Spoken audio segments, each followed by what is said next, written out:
evening, good morning, and hello, everyone.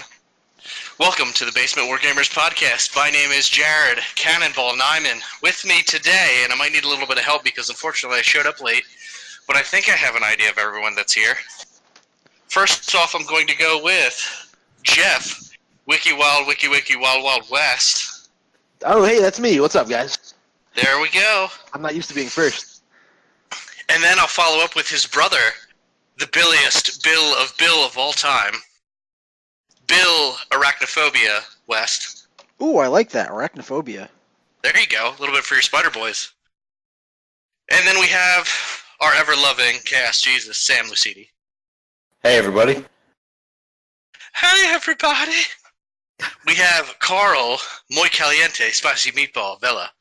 Yo. And, finally, Mon Capitan, Sean Feather. Hey, everybody. All right, so how's everybody doing today? We're doing good, man. Just yes, back excellent, all at once. that Spring Assault. That Spring Assault is just like, I'm still riding that. I'm still peaked from it. Yeah. Same here. That pretty much ate up my weekend. I was burnt the next day pretty bad, like tired-wise. Jeff, it was you're a peaked good from it, event right? overall, I would say. Huh? I said, Jeff, you're peaked. You're peaked from it still, right? Oh, totally. Living vicariously Just through you guys. bitch. I'm just saying, Jeff is a I had bitch to 'cause let it didn't go up. somebody win the AOS tournament. Ooh. Sure, that's what it was. No, I'm sorry. That was Panda's job, right, Jared? Yes, actually, that probably was. However, I do have to play your death at some point in time so I can rightfully beat the shit out of you. Yes, and you probably will, and I look forward to it. Excellent, excellent. So let's talk about everyone's experience overall. I knew we had, so there was 3 total games lined up. There were, well, game types. There was the 40K 2,000 point GT. There was the 40K narrative event between mixed Imperium against Chaos and Orc. And then there was the AOS Rogue Trader Tournament, all happening at the same time. And we ended at a pretty good time from what I saw. Wait. I thought we were calling them Realm Walker tournaments now. RWs. Realm Walker tournaments, yes, correct. We could. The AOS Realm Walker tournament was happening at the same time. We got to push. So there we go. Excellent, excellent. So all those happened at the same time. They ended pretty quickly. AOS had 4 rounds because we're better. The narrative and the GT for 40K had 3 rounds each. Let's talk about placings. Let's talk about 40K placings. It looks like on the narrative side, the Chaos and Orc team won by a grand total of 10 points. It was 311 to 301, if memory serves. Basically, each person that would play per team would end up gaining points for their team, depending on the win and the narrative objectives and how the story was getting. They get bonus points for extra narrative goals and stuff like that. But Chaos eked out a victory at the end, and I don't remember flat out who ended up winning for each side, individual people, but the placings ended up pretty well. Yeah, unfortunately, I don't think we have anybody on the podcast tonight that was actually in the narrative. Yeah, I think it was just we had a few Basement Wargamers that were in the narrative. We had obviously Jason Culp, our newly branded secretary, beating over Carl the Spicy Chaos. I'm sorry, Heretic Carl, as was. That election was rigged, but I actually have my own podcast about that, so we don't have to talk about it here. Your own podcast about being Heretic Carl? Yeah, I have my own podcast about the corruption that's rife through the BWG Council. But like I say, that's another podcast, so you're listening. No, that's fine. We'll happily link that later on, probably. That'll be great. So, we want to get your voice heard, make sure. So Culp was in it. Max was playing his orcs. I think he was the only orc player on the Chaos side, if memory serves. That's why it was Chaos plus Orc. And it was actually a really interesting turn of events. Apparently, in the second game turn, he managed to free a random Squiggoth and then was able to take that into his army the next round. Yeah, he captured a giant Squiggoth or something like that at some point. Yeah, and then he released it into the wild. And by the Well, wild, we mean the Imperial forces. So he wasn't even like supposed to capture it, or at least that was just the mission. But since the TOs were so happy that the one orc player was actually able to capture the Squiggoth, that they made him keep it for the next round and deduct those points from his army list. So he actually like acquired it for his army. It was pretty cool. Yeah. And then there was a few other BWG members. We had Brian Cross playing AdMac. We had Andrew Schaefer playing as Eldar.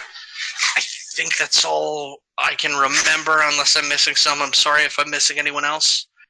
Jason was playing his guard. Yeah. Culp was playing his guard. I think that's it. So beyond that, the narrative went really well. That ended pretty quickly, from my understanding, too. It ended about the same time as the other ones. The 2,000-point GT went well as willful for the most part.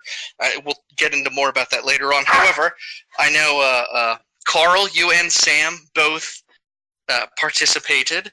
Carl, I know you went 3-0. Sam, you also went 3-0. Sam, you ended up with second place, I believe, overall in the standings. Yep, I was about 5 points shy of the absolute max. So Gotcha. I came in just behind another guy who managed to max out all his games. Gotcha. So great standing overall. And then our club actually helped run the AOS event, i.e. Sean ran the AOS event. So I'm gonna hand that over to Sean so that you can talk a little bit more about the AOS event, since we have you here and we can get it right from your mouth. Sure. So we had 10 players. We did 1,500 points with the 2,000-point restrictions for forces. We had to make an exception for Michael Locke, who was coming from England. He only brought specifically enough points to run 1,500 points, but he only had his 2 troops. I just let him roll with it. I didn't really care. Nobody gave a crap. It was a fun time. So he only had the restrictions for 1,000 points. But I didn't even realize that. Nobody realized it, and you know what? It was a blast. Everybody that played against the guy had a fun time. Oh yeah, I had a blast playing against him. And he beat me. He beat me pretty hard. It was my only loss for the day. So I'll take it. We had 2 of the 3 top players in the AOS event were BWG players. Granted, most of us were BWG players except for 3 of us. So we had 70% coverage for that. And Jared took first place with his Quadrant Overlords. Josh Eldridge, who is essentially an outlier of the group, he took second with his Free Guild. And then Aaron took third. Aaron Feather took third with Legions of Sacrament, and his army was pretty nasty. I don't think he played Jared. I don't think he played you, did he? No, he played Josh. Yeah, he played Josh, and I think Josh was Aaron's only loss. Yes. But yeah, I think it would have been a different battle because I know you struggle with death, especially the Nighthaunt units. Don't we all, though? But it was a nice day. We had our own room specifically to run our event. Next year, I think we can probably expand on Age of Sigmar. So Yeah, as long as we can keep doing it, I'm looking forward to it. You guys were all awesome players.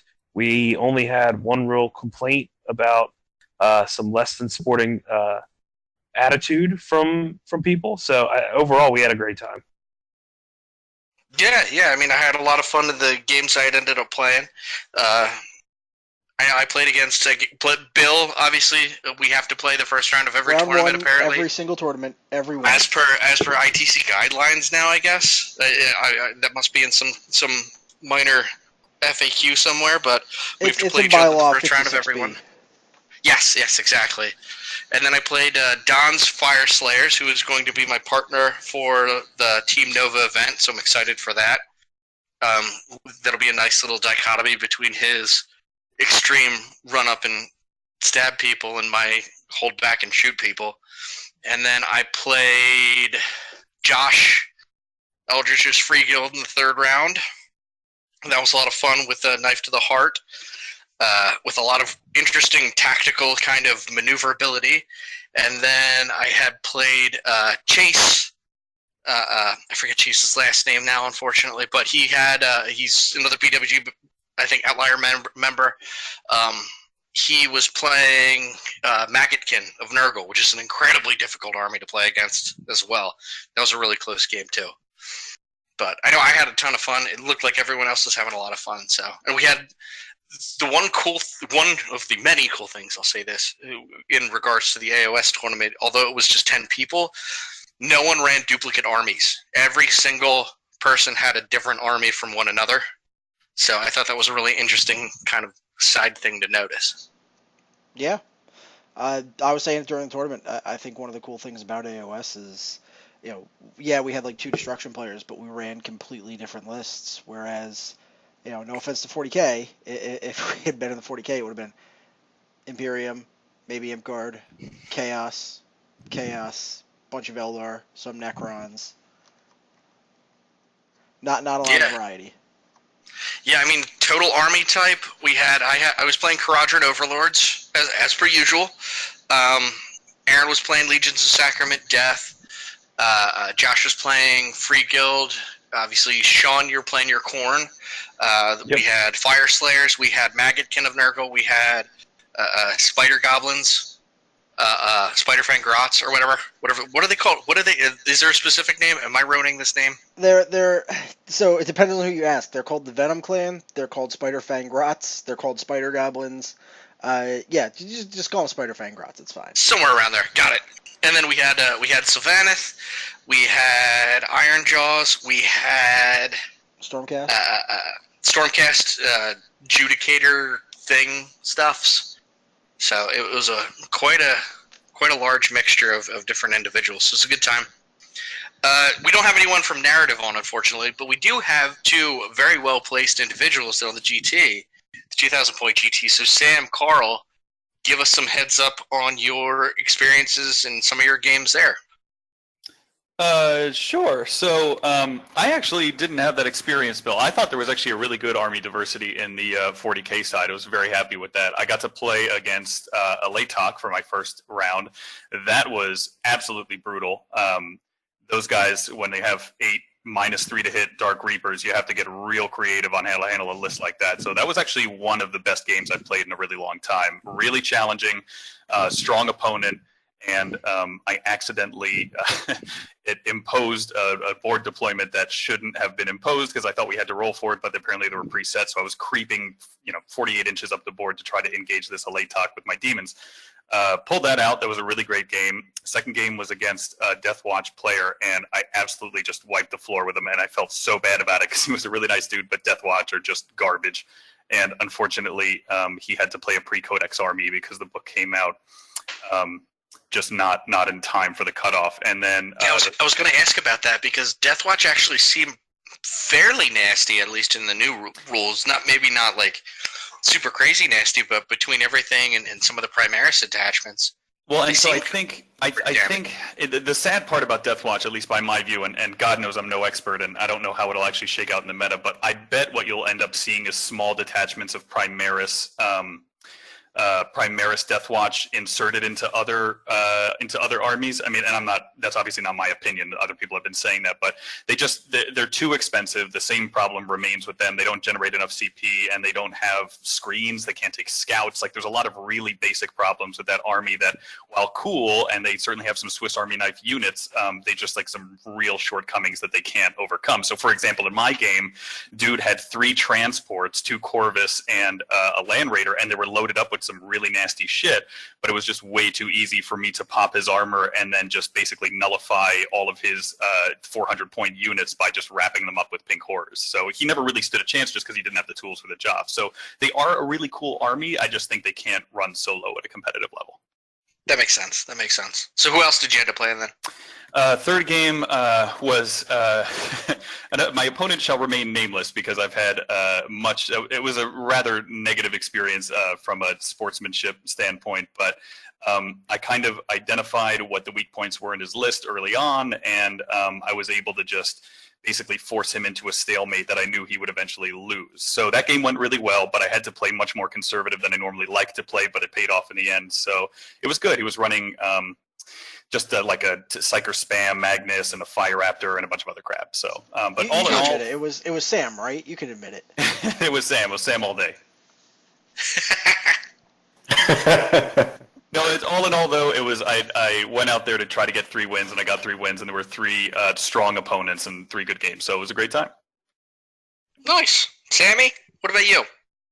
Yeah, so totally agree with Carl. The diversity in the 40K event was great. We had I think pretty much everything represented except for orcs. Sisters of Battle, Dark Eldar, regular Eldar, some Slanesh, all kinds of stuff. Played a first really good game against Dark Eldar player who I hadn't met before. He had a strong list. He played really well. Round 2, I got to play against John Kissinger, his Sisters of Battle. He had this kind of repressor Dominion Rush thing going on, and he took the first turn. He ran up the board at me with all his melta guns and everything. Unfortunately, he wasn't in range to shoot me, but he was in range to get basically flamered and charged by my whole army. So that game didn't last too long. But Johnny's always great to play with. And the last round was against Thomas Andre, who I believe won the Classic last year, the 1,000 point. Yes, he did. I think he had his. I want to say it was his AdMech, his Fallout-themed AdMech, which was really cool. It was a mess of AdMech and like Death Company and all kinds of weird stuff. Yeah. But so he was playing a very strange list, which was it was 30 Black Legion Tactical Marines in Rhinos, and then 3 Predators, and Abaddon, and some Obliterators. It was not a great list, but he played it to the best of his ability, and he's a good opponent. We had a great game. Not a great list is being way too kind to Chaos Tactical Marines. I mean, he mustn't have done that badly, though, if he got faced off against you in the 3rd round. That in part had to do with there were some pairing mistakes and scoring mistakes, so that last round matchup shouldn't have happened. But it was still a nice game with somebody I hadn't gotten to play before. Yeah, Tom's a really nice guy. I played against him a couple of times I played him at Liberty Hammer. I played him a couple of times, actually. I played him at the last BSA, so he's a really good opponent to play with. He's fun. Yeah, for sure. And the last mission I thought was pretty fun. It was one that DJ wrote, where it was Capture the Flag, where there was each player got to place a relic in their opponent's deployment zone, and the goal was to get that relic from your opponent's deployment zone and bring it back to your own. And there were points for how far you got it back towards your deployment zone. And the gimmick was you could only pick up the flag that you placed in your opponent's zone. You couldn't move the one that they placed in yours. So you had to kind of protect your flag, go capture theirs. But it was a pretty neat gimmick. That's neat. Sam, do you know if anyone actually made it back with the flag to their deployment zone? I love the mission in theory, but I felt like it just lent itself to like either you're going to table your opponent or you're just going to camp out on yours and win on like secondaries. It felt a little bit polarizing to me, but I don't know if you had that same experience. I did actually make it back to my deployment zone with mine, but I was in the process of tabling my opponent. Right. Cool. So good time overall. Went to a really good charity. I'm not sure numbers-wise how much was raised, but a lot of it went to a good charity. I know I spoke about it in previous podcasts, but to help a young man with, I believe, autism keep his emotional ducks, basically. He had difficulty basically getting through his ailment, and the one thing that was assisting him a lot was having these ducks around to help calm him down and almost keep him to somewhat of a normal life where he could be more sociable. And the county was trying to take his ducks away because the ducks are not considered an emotional support animal. So this was to help raise funds to basically hire lawyers so that this kid could keep his ducks. So I think it pulled off really well. It's always fun to go and have have fun games and win some prizes and stuff, but it gives that extra edge of awesome when you know you're doing it for a good cause. So shout out once again to the Berks group. All of their tournaments are always not just fun and exciting and have some great prizes and some good times, but almost everyone I've come across so far has some form of a good cause behind it. So just a big props to that group as a whole. Fun time, would go again. Yes, absolutely. Once a year at least. So what else do we have then, Bill? Well, after Spring Assault, the big news, AOS 2nd Edition. Yes. Exciting for those of us that play iOS at least. And I will say this, so there is somewhat strong undertone within our group of people that do play iOS. And if any of you have ever hung out with any of us at our group in any way, you'll know we talk a lot about iOS. However, and we're going to talk about 2nd edition stuff, but at the same point in time, as something a little different, I kind of want to know what the people that don't really play iOS think of this. If they've had, like, Carl, Sam, have you guys heard any of the updates? Like, what's your take on it? Is this something that might pull you into possibly playing it a little bit more? And then we'll get into the rest of us that actually play it regularly talking about it. I mean, the changes seem like they're probably healthy for the game, but I don't think they'll make the game hold my attention any more than it already doesn't. Okay. I think the addition, they're adding stratagems, right? That's like one of the big changes coming through. Kind of like command point kind of functions. Okay, but something similar. So I really like Similar. that. I like that layer of 40K. So that is something that definitely makes Sigmar a little bit more attractive to me to game system. Not that I know very much, but selfishly, the one thing that has really piqued my attention was this still that they just released of like this the portal or the Slaaneshi prison, whatever the fuck that is. But I'm just kind of optimistic that there's going to be some new Slaaneshi demons on the horizon, which would be awesome. Yes. The rumor has it after elves. There's going to be some more elven stuff. They did have that one, what was that, rumor engine a week or two ago that everybody said was a Tyranid claw, but no, that's a Slaanesh demon thing. That's not a Tyranid claw.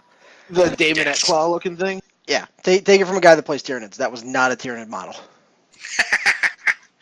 So, Sean, you're arguably one of our current iOS experts. What's your take on this whole 2nd edition talk? You've been the one I like running it. most of the stuff. Yeah, I really like it. I like the way they're going with it. I don't want it to get too much like 40K, but 40K's already mirrored itself off of what Age of Sigmar had done. But they took it to the next level. I think AOS is now, like AOS 2.0 is going to be right in between what 40K is and current Age of Sigmar. They're just bringing it a little bit further forward. And it's going to be good. I think 40K is a cash cow, and if they can try to steal more people away from 40K to play Age of Sigmar or play both games, it's going to be a positive thing. Absolutely. I like what they're doing with some of the armies, too. And I'm excited to see more in terms of the faction focuses that are coming out. They're doing a lot of faction focuses on Chaos early, actually. I would figure they would split them up with some of the other Order armies a little bit more, but they're pushing heavy Chaos, so that should be interesting to see. Maybe they're going to do more with Chaos in this new edition. And it seems like they're definitely aiming a lot towards the story base, which is kind of cool. I think, and correct me if I'm wrong, but based off of what I've seen, I think Chaos is the more popular faction for AOS. Sure seems that way. Yes and no. Just judging by like the ladder campaign we have going on, I remember when that started, and like 2/3 of it was just Chaos. Try 3/4, thank you. I mean, there's a lot of different variety with the Chaos armies too. That's true, and but that's still all being under the Chaos header. I think that's something that helps Chaos in maybe AOS, maybe a little more than it does in 40K. There's so many like different flavors of not just Chaos, but of all the Grand Alliances, really. Everything. Yeah. I mean, you look at Chaos, you have all of the cult-specific, like God-specific armies. Maggotkin of Nurgle, Disciples of Tzeentch, Blades of Khorne, and then the new Slaanesh, Host of Slaanesh one. That's great. But then you also have Slaves to Darkness for your generic armies that can also be put into your cult-specific army. And you also have Bray Herds and all the other fun stuff. And don't forget Legions of Asgore. Yeah, and Legions of Asgore. And the Chaos Dwarves. Yeah, and Skaven, which can also, I think they also have the Nurgle keyword, so I think they can be shoved under the Maggotkin of Nurgle as well. So you can do quite a lot in Chaos. Granted, Order has a huge amount of sub-factions as well in their Grand Alliance. So, I mean, it's two sides of the same coin. Every army is... every Grand Alliance is able to branch off and do all these fun little nuanced things with their armies, and I love it. I think they just need to be tidied up a little bit more, and some of them combined down. I know the Dark Elves were just turfed to Legends, so they're only narrative and open play. So they're no longer available for match play. So that kind of sucks. For now, until they come out with the new Dark Elves, which supposedly rumor has it it's new High Elves, new Dark Elves next, or some variation therein of that. Yeah, I'm hoping that the Swifthawk agents get updated because they did have a couple of stories written about them in the Malign Portents, little story sections. So that's really cool. They still have this, what was it, the old Island of Blood? I forget what they renamed it, Spire of Dawn, I think. They still sell those. So hopefully we can see some update for the Skaven and the Swifthawk soon. And I will say this, and I'll do my little disclaimer beforehand. Obviously, I absolutely love Warhammer 40K lore. Love it.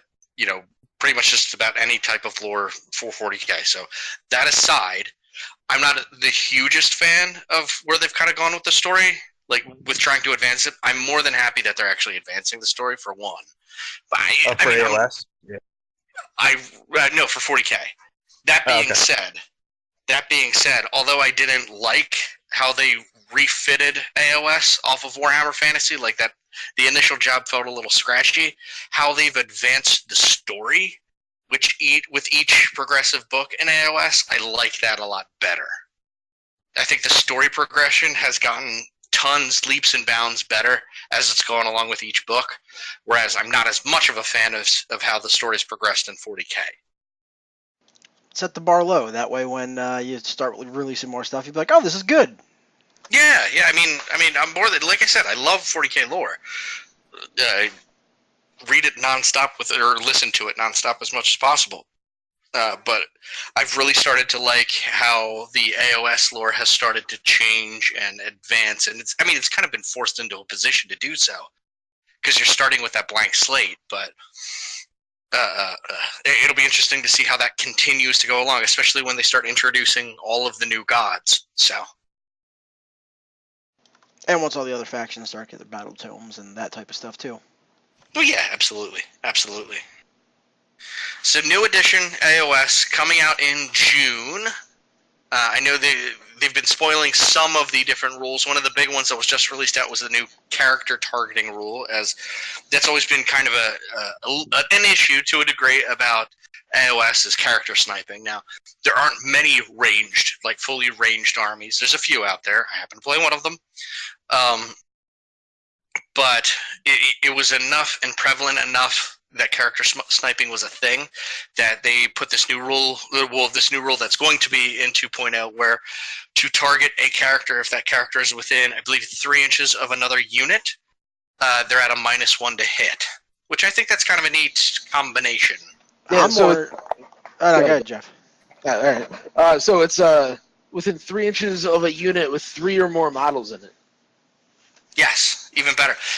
But if your character is a behemoth, there's no negatives.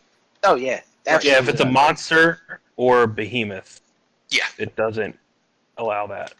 My I'm poor more interested in the terrorist. command. I'm more interested in the command points and the changes to using command abilities. and I heard one big thing with the command points, which I'm really interested about and excited over since I've been starting my Tzeentch Demon army. They're completely redoing summoning, so it can actually has some form of a use in match play. So I have mixed feelings about that. As a death player, I agree. I fully support it, but at the same time, that's so many more ghouls I have to buy. Well, I mean, it depends on how that works, though. I mean, it might not be as devastating as, say, like 7th edition 40k demon spam spawn. I can't imagine it will be. Yeah,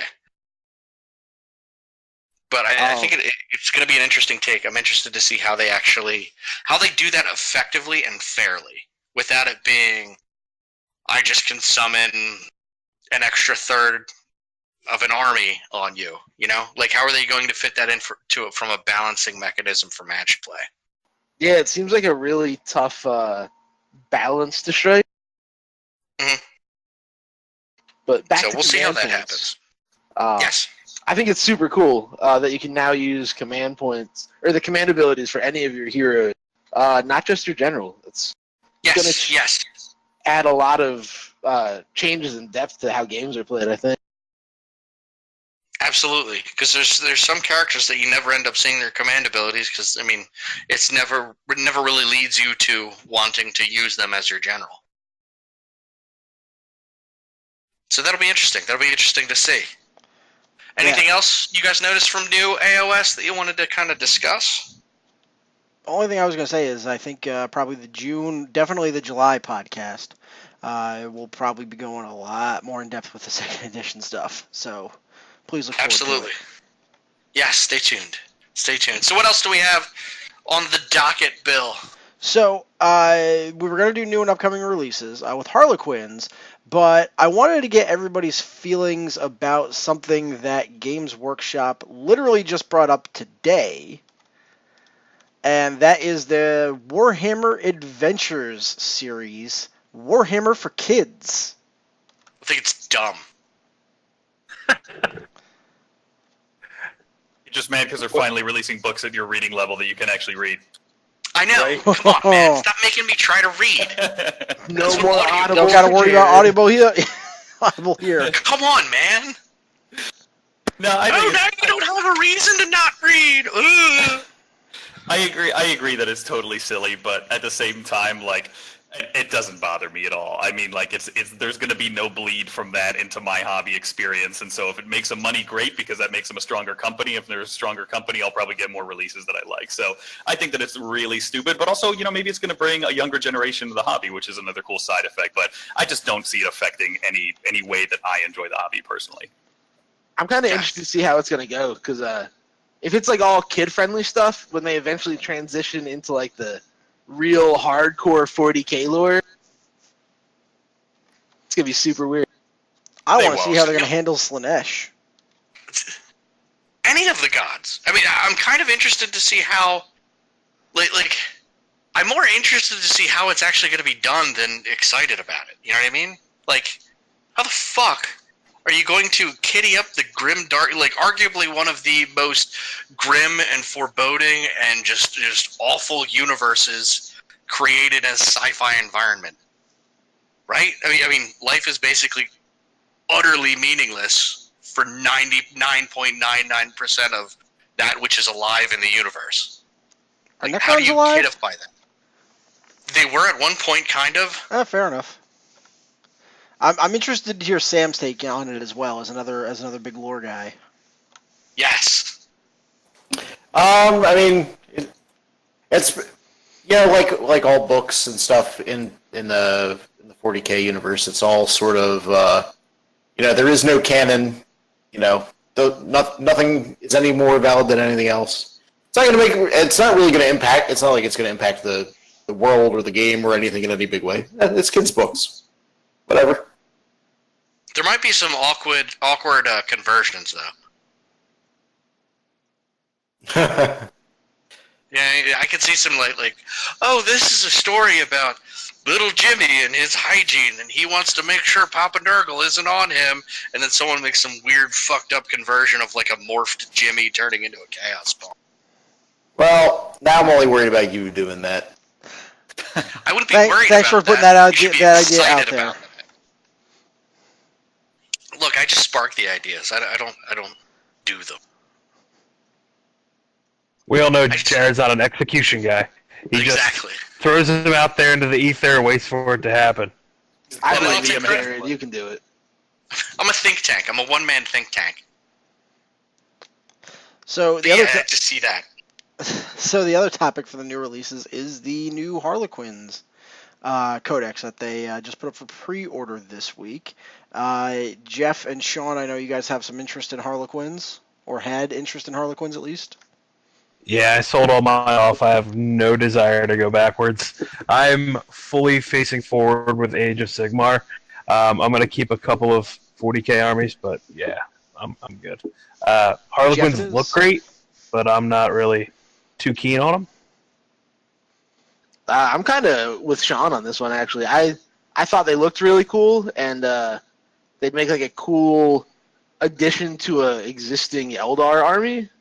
But I've never really taken an interest in them, like as a standalone force. Yeah, I still don't see them as being their own standalone force, to be honest. They- I don't really either. I mean, the rules look pretty nice, but I don't know, man. I'd have to They're see like, them. I think they remind me of like the Death Watch of the Eldar. Bring Yeah. it back. Talk about before. They just don't have enough unit type for them to be anything more than just a detachment to add on to an army. That's to have them as a whole force. It's just not viable. I totally 100% disagree. Yeah, I'm not convinced Really? of that yet. Yeah, there's at least a couple guys that I know of that play pretty much solo Harlequins or Harlequins with a small dab of Eldar or Dark Eldar, and yeah, they do great, and they've been doing great without their codex. And I think it's only likely to get better for them. I'll say the bikers are gross. Like, they're nasty. And I just don't see regular troops being... to me, they seem one-dimensional. Well, and I think a lot of, armies that seem one-dimensional or can seem one-dimensional can be totally not that in the hands of the right player. I mean, people Right. thought that Custodes was a really one-dimensional force, and Biker Shield Captain and Biker Spam just won the London GT, right? Yeah. Yeah, but look at the terrain. All that lovely cover to hide behind. That was definitely bike favoring terrain. I didn't put it in the agenda because I didn't want to spend a whole bunch of time ripping on the London GT terrain. Come on, man. Everyone But, else is. Peer Yeah, pressure. we're better what we than that, do. aren't we? No. Okay, Are good. we? I'm glad somebody said no. But yeah, so how do they? And I could be talking about this from an ignorant aspect, but in terms of Harlequins, Sammy said there's a couple guys that are doing really well with them. Like, how do you get past that? It seems like an army that's, I don't want to say weak. They're very elite, but they feel fragile. Am I wrong in stating that? No, they're fragile, but they have good invuln saves. They're extremely, extremely ridiculously fast. They pretty much ignore terrain and enemy models when they're moving. So they can get where they need to be. A lot of their units have built-in minuses to be hit, so they have a lot of ways to engage. And once they get into combat with you, which they'll do pretty quick, they can use various positioning tricks and combat tricks to stay locked in and avoid getting shot. They have powerful psychers, and like I said, they coordinate pretty well with their Eldar armies. So yeah, they have a lot of stuff going for them. Okay. So someone that enjoys Eldar but maybe wants to take a different route to it, you would definitely suggest them from a competitive aspect? They're not. I wouldn't say they're more competitive than Craft World Eldar on their own. Like, Craft World Eldar is still currently probably the top army.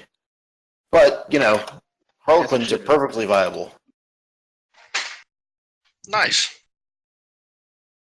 They are very finesse heavy, though. Like, it takes a lot of patience to learn how that army works.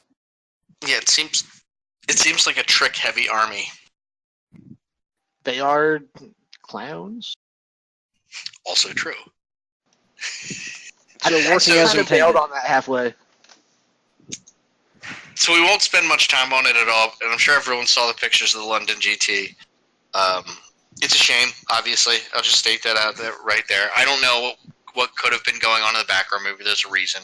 I mean, there is a buttload of people that go to it, so I completely understand having difficulty maybe accommodating to all those tables. But, I mean, I'll put this one thing out, and it's something I had stated previously in our Facebook group and everything. I totally get, trying to get all your stuff together. It's a huge area, trying to get all that terrain together. The only thing I would mention in return is if there is a painting requirement, then having terrain like that, I would say at a tournament is uncalled for. Like, if you're expecting the players to come showed up with a quality 3-color plus basing on all your models and all that kind of stuff, in my mind, and correct me if I'm wrong, I mean, in the immortal words of Jeff West, fuck you, fight me, which is a little hint towards new possible material. But anyway, I would think you should hold yourself at least to the standard that if you're going to have this many people and you're going to have that painting requirement, you're going to have marginally decent terrain. Go ahead. No, you're good, Sam. Go ahead. I was going to say, I find it impossible to hold it against them. It's I believe, their first year, and they had 450 people. They had to prepare 250 tables worth of terrain, and they were trying to provide enough terrain, heavy terrain to do what they felt they needed to do as far as mission and table balance. It's not pretty. It's very ugly. It was functional. So and again, this is the first time London had a GT? Well, it's the first time there was something called the London GT, to my knowledge. It may have been the second year, but I'm pretty sure it was the first. Okay. So yeah, is there like a specific club that's behind that, or is it a convergence of clubs, or only because I'm ignorant to it? I thought this was something that happened frequently, from my understanding, because I thought I had heard something like a London GT in the past, but no, I don't think so. Yeah, there are other GTs out there, but this is also the biggest event anywhere in Europe, to my knowledge. Like, they had a huge turnout. Gotcha. The only thing I would say counter to that then is if you know you're not going to have enough stuff to fill the tables, put a cap on the amount of tables you have. I apologize. This is their third year, but this is only I think the first year with 8th edition where they had to do new terrain for everything. Gotcha. But again, like, I think you know full well how hard it was to make terrain for 16 tables, let alone 250. No, get there eventually. I totally agree. My only, and I don't want to make this sound like I'm knocking them necessarily, even though to a degree I am. My only thing in stating that is, it just seems like if you don't have enough terrain to do 200 plus tables, cut your maximum player amount.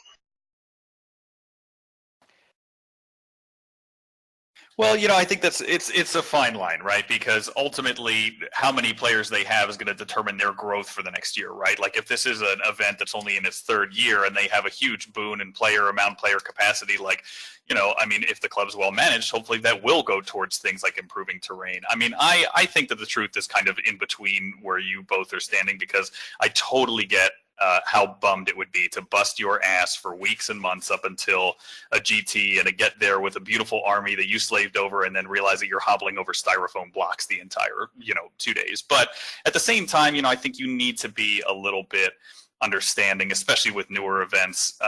And yeah, I don't know. I think it's somewhere in the middle. I just hope they didn't charge too much for it, to be frank, because I think if you're, paying $70 for an entry in a 2-day GT and the terrain looks like that, I might be a little bit salty about it. But, again, it's, I think you can take it with a grain of salt, not necessarily I don't know. I don't think they deserve probably all the public roasting that they're getting for it, to be honest.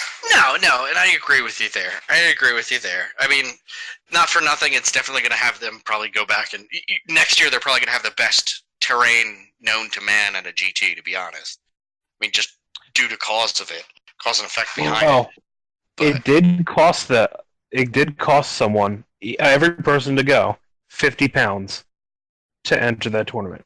So, what's the exchange rate? What's that in real money? Pounds to dollars it's probably around $70. Yeah, I think that's about the price of a top tier US GT, right? I think that's about Nova's $70. I don't know how much Adepticon and LVO are and all that. Yeah, that's about it for the ticket for the GT itself, not the con. Right. 67. I wouldn't have been as upset with that terrain. I have no problems with styrofoam. But there's a little bit you can go into, at least paint it, so at least it's not white. I understand that it's not going to be 100% perfect. I know our struggles last year with getting terrain for Summer Slaughter, and our triangular bases on our ruins wasn't always the happiest answer for some people. And hashtag Sam Lucidi loves triangle bases. Proceed. I was going to say, I thought Sam was really into triangles. He loves them. But, we made it work. And I feel bad for them because I wouldn't want to be the laughingstock or, the group that's screwing things up and getting memes made after them. That would hurt. That would hurt any type of incentive I have personally to do it again next year. It would just completely kill the drive. So I feel bad for those guys that they're getting called out like that.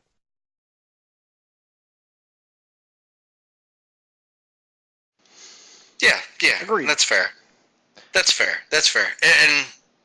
I say that, and like I had said, I say this not to be an asshole, but just to try and take it from the player's perspective that's paying $70 to go there too. I would understandably be a little let down for that too. Like what was said previously, we don't know what all could have been involved. Maybe there was an issue or an accident or something had happened. Maybe it was just, they saw, hey, we can get 200 people. Let's try this and see what can happen. Because, look, if you've got, at the same point in time, I totally understand. If you've got 200 people bashing down your door one and give you $70 to play 40K, you're going to do whatever you can to try and get those 400 people to pay $70 to play 40K. So I totally get it. But I obviously there is that degree of what the fuck, man, But I don't think they deserve all the public ridicule that they had gotten either.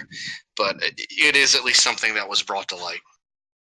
Well, and hopefully if there's any silver lining in any of this situation, it's that, large tournament organizers will see, wow, we got to have our terrain on point because that clearly matters to our customers. And so, I think hopefully that the positive side of this will be that tournament organizers, not that they didn't already know, but that they see that, there's a real need to have that as an attractive feature of a successful tournament, is to have good terrain that complements all the hard work that people are putting into their armies. Absolutely, yeah. Absolutely. And I think, to be honest, next year, the London GT is probably going to have some of the nicest looking terrain they've ever seen just because of this. Well, I heard that a lot of people were actually that are with those terrain making groups that do all the laser cut terrain. They were reaching out to the London GT staff, from what I had heard, to try to offer their services for extremely deep discounts on their items so that they can get them better terrain for next year. Awesome. So, you know what? That's what I also like about our community, is that we see a problem, we're going to try to fix that. So, yeah, is it going to be, they might only make, 10% above cost, for the stuff that they're going to sell to the London GT guys? That's fine. But they're doing a service for the rest of the club and then the rest of the community. So, hopefully, it's positive things come out of it. That's all I can really say. Yeah. Yeah, and what's nice about a lot of our community too, yeah, a lot of us are assholes and are going to make stupid memes and funny shit about it. But at the same point in time, I can almost guarantee you any terrain maker, any other GT person that would have the capability to go and help them out would. So, Yep. Yes. Awesome. So what else you got for me, Bill? So next topic. I was going to do BWG events. Let's save that for last. Hobby updates, since we're all just wrapping up with Spring Assault work now. Starting with Cannonball. All right. I have all kinds of things. I have to paint. So for my Karagians, I still have to build 10 more Arcanaut Company. I lost one engine rigger, and I still can't find him. So I might have to buy a single engine rigger model. So whatever. But I have 10 more Arcanaut Company, and I have to paint my second Ironclad to get ready for Nova, which is a ways down the line, thankfully. But I'm currently in the process of rebasing all of my Zinch demons and trying to get them up and running. And I will also in the process of painting Aaron's Escher gang for Necromunda. So a little bit of everything. Nice. How about you, Carl? Muy Caliente? Muy Caliente. The progress is true to my name, Muy Caliente. It's coming along really well. All my Zinch demons, the blob of 30 pink horrors, which, I gotta say, those models from a distance, if you don't really look at them, you're like, oh, it's just pink. It'll airbrush them, it'll be done in a second. There are so many freaking details on these guys, and I absolutely love the way they look up close, but I totally misjudged how much effort it was going to take to paint these guys well. But absolutely, I have to agree with you on that one. Been there. They're fun minis, man, and there's just so much character to them. So I'm very, very happy with how they're coming along. It's slow, but I'm still on track to, have it 3-color minimum ready in like the next few weeks, and then hopefully completely polished for Nova. The one thing I am super excited for is I just ordered all the components for my display board, which is pretty ambitious. There's lots of light setups, and there's also, I'll try not to spoil it, but there's going to be a motorized, magnetized fidget spinner moving iron filings around the board, and it's going to be like a kind of like an animated. The section of it is going to be like an animated piece of terrain. So I'm really excited to put that sucker together. That is insane. I'm excited to see that. Yeah, you're putting a video up of that when that's done, yeah, right? It's going to be wild, dude. Basically what it is I'm going to make it so the iron filings kind of look like the flocking, like the black rock terrain that I normally do. So I'm going to make it look like the sorcerer has kind of like swirling earth around him as he's casting a power on the table. It's going to look pretty cool, I think. Wait, so you mean like the iron filings, like those old games where you used to shake it and then like shake the dude's face? Exactly. Yeah, we would, like, draw mustaches on it. But there's a magnetized spinner underneath the board that's moving the filings around and creating these like cool patterns and designs and like swirling motion. It's gonna. I tested it out today because I got some of the pieces. It's gonna be freaking fun, dude. I can't wait. Carl, as soon as you said the word components, I knew the shit was gonna be off the rails. So, Jeff, what are you working on? I'm still working on my my death stuff, specifically Flesh Eater Quartz. Going on ghouls. Not gonna lie, I've been kind of slacking lately since I didn't have to get everything ready for Spring Assault. But I want to make sure it's all gonna be ready for our Summer Slaughter tournament in July. Sean, Awesome. Captain, Mon Capitan. I just got all 3 colors onto my 120 bloodletters. I just have to do swords yet on 90 of them, and then do everything a wash. But everything's based, and then I gotta put a dull coat or hard coat on them or whatever, whichever I decide I'm gonna do. And then it's on to working on painting blood crushers. Got, I think it's 16 blood crushers, so I've got some work ahead of me. Nice. Chaos Jesus. So I was actually working today on a conversion. I have a couple of those plastic Contemptor Dreads from the Betrayalic Health, and I wanted a Contemptor Dreadnought with some twin Butcher Cannons on it, so I started chopping up autocannons and some other bits and stuff, and I'm working on making myself a couple of Nurgly Contemptor Dreads. Nice. I personally am taking an indefinite hiatus from all hobbying after the 2 months of painting my ass off for the Spider-Fang Grots. Nice. But no, realistically, since I got my 1,500 points done, I'm moving into Phase 2 for my AOS Destruction Army, which is 1 more Ragnarok, 20 more Spider-Fang Grots, and then painting my allies of Orcs, Trolls, and Giants. Very cool. Is there any idea to add in like some war machines to go along with your grots at all? No, because looking at a lot of the stuff, I'm gonna actually at 2,500 points. I'm gonna be maxed out at behemoths with 4 Ragnaroks and an Elguzzler Gargant. Okay. So yeah, no, I hadn't planned to put any war machines in now. Might happen in the future. I just think the models for the Goblin Doom Diver is pretty cool. It's essentially a goblin with like a kite for a wing, like some like little bat wing kind of things. Oh, you So, mean like I the mean, artillery pieces? Yeah, the artillery pieces. Oh, I got you. Actually, so yes, I had wanted to get a rock lava, but GW is unfortunately sold out of them. So what I'm going to do is take the extra bits from the flinger for the Arachnarok spider and do that as kind of like a spider fang rock lava, but it lobs webs instead of rocks. Cool. So that's going to be a conversion I'm working on eventually. It sounds pretty awesome. So a web shooter. Yeah, pretty much. So Spider-Man. All I'm going to say is for Shorehammer, if I win the AOS tournament at all, let's just say the Spider-Man 60s cartoon theme is going to be what's going to be playing. Excellent. Nice. So yeah, that brings us on to our last topic, which is BWG events and campaigns. Starting with the AOS ladder, which I think is wrapping up this month. Yeah, officially it's ending this month. I'm pretty sure most people have checked out at this point. It went on a little too long, just because we had everybody preparing for Spring Assault.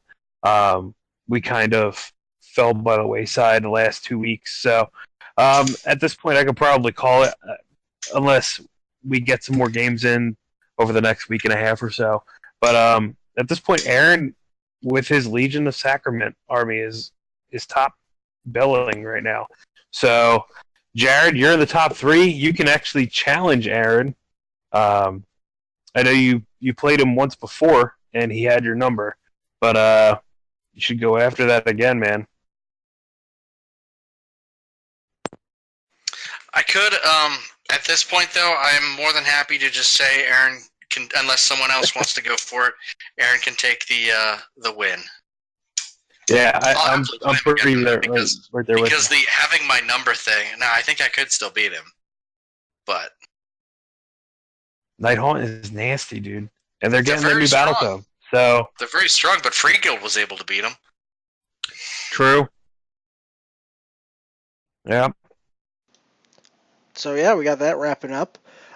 We have the AOS narrative campaign starting up, which we should be getting more info about soon here. It's the Realms of Ringkai? I think Something like that. Cal.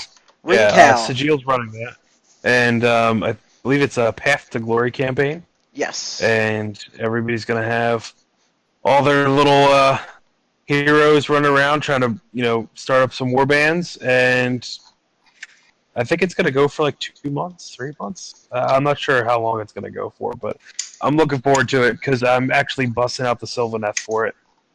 Nice. Shreechers.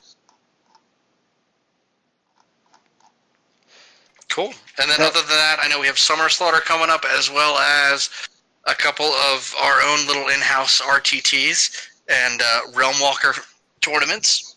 But the biggest of big ones that we want to try and hype up is Summer Slaughter. It's a 3-day weekend event. We want as many people to sign up as humanly possible so we can keep doing these. Sam has pretty much taken control of the 40K end of it. So, Sam, anything you want to kind of advertise in particular? Talk about how awesome it's going to be. Sure, it should be a great time. We're doing 32 players, 5 rounds at 1,500 points. It's enough rounds for us to get down to a one undefeated champion. Doing the win-loss style. It's an ITC event, so league scores are going to get reported. Should be a real good time. We've got some really gorgeous terrain, and I'm really looking forward to it. So it's $65 to sign up. That goes as much money as possible. That it's going to go towards prizes. Whatever gets past the venue fee, and I think it's going to be great.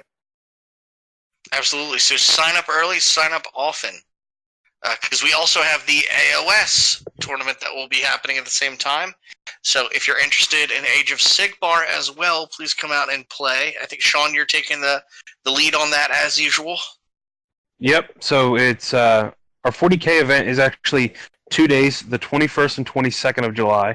But the Age of Sigmar event is a 16-player, one-day event. It'll be 4 rounds at 2,000 points, and it's max. Like I said, I think it's going to start at like 10 a.m. and it's going to go the whole time until we've got one winner. It's 16 players. Should be a blast. We've got some great-looking terrain. We're going to be getting some more tabletop mats for it. Some more terrains coming soon. So we're going to have some work ahead of us. We're going to need some terrain build days to finish some other stuff up, but I'm looking forward to it. It's going to be a blast. Great. So I expect to see as many of our listeners out there as humanly possible. No matter what, you will have a good time. It is going to be at the West End Fire Company in Stowe, Pennsylvania. There is a bar there as well, so much merriment and alcohol. Just be careful, as always. Yep. And you'll get to see all of our mention, wonderful faces. Huh? I do actually want to mention, I forgot to mention that the tickets for the Age of Sigmar event are $25, and as you had stated that there is a bar there. The bar, it's a cash bar, so you can get whatever you want there, and there's also going to be food served at the event. It's you have to pay for the food as well too. It's not lumped into your costs. Cool. So like I said, I expect to see all of you there. And I think that's pretty much it for our somewhat nearby events. Am I missing anything, guys? We have a RTT AOS event on the 24th. I think it's a Sunday of June, and I'll be running that as well. That'll be a 2,000-point event. It's essentially just to prep people for the 2,000-point AOS RTT at Summer Slaughter. And Jason Culp will be running our 40K RTT at Gamers Heaven on the 16th of June. Excellent.